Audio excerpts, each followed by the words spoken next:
Hi guys! Good morning! Welcome back to my channel. And for today's vlog, nandito tayo sa First Park Homes, Tansa, located along Governor's Drive, Barangay Tanawan, Tansa, Cavite. This is located lang along Tansa, Naik, yung road na papuntang Tagaytay. Yan, ikot natin. And this is the neighborhood. Ayan.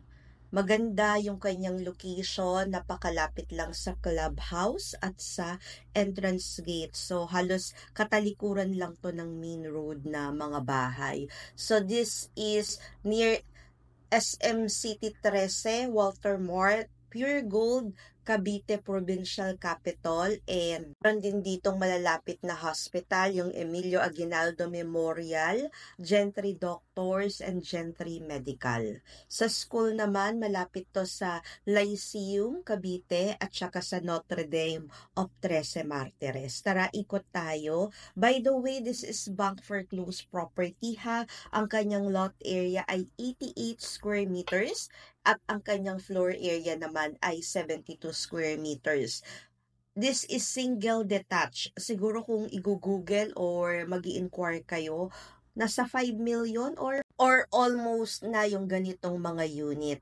Tara, pasok tayo. Ayan, and this is the ground floor. Open layout, complete. Napakaayos pa ng kanyang pintura ha, at saka ng flooring. Ikaw at ang gamit mo na lang yung kulang. So, linis lang. Magandang maganda na to. Ikaw, kung gusto mong ipa-interior pa, pwedeng-pwede. Meron tayo ditong sink. Almost new ha, yung bahay. Parang hindi nagamit. And naka-sliding windows, maganda yung layout, maluwag dito sa ground floor. Meron tayong isang toilet and bath. This is una, single detached. Ayan yung kanyang model name sa developer. Maganda pa rin yung hagdan ha, buong-buo pa. And wow, dito sa second floor, maayos na maayos pa, marumi lang, kulang lang sa paligo.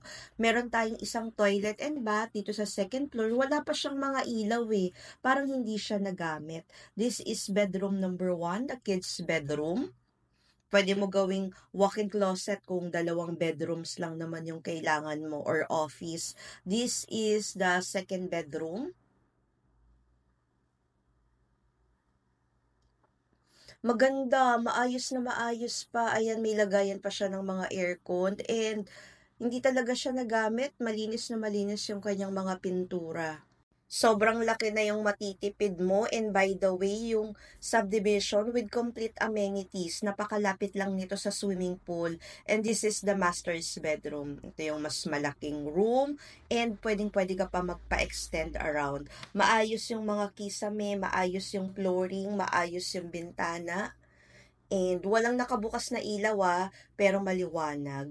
Tara, palabas na tayo ng subdivision. Ayan binidyo natin yung community, yung subdivision, maayos, maganda and tahimik, walang mga naggalat na basura, and etong mga houses na to, nandoon lang sa kabila yung bahay na yon.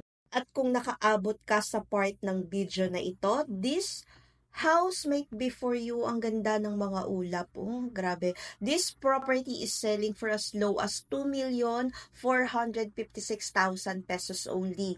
Lipat agad in 5 days for as low as 20% down payment. Yung remaining balance ay hulugan pa, maximum of 10 years term. So if you're interested, please direct messages at FB Messenger Sheila Medina Veronilla or contact us at Smart Viber 0908-893-4078. Thank you for watching and keep safe always. Bye!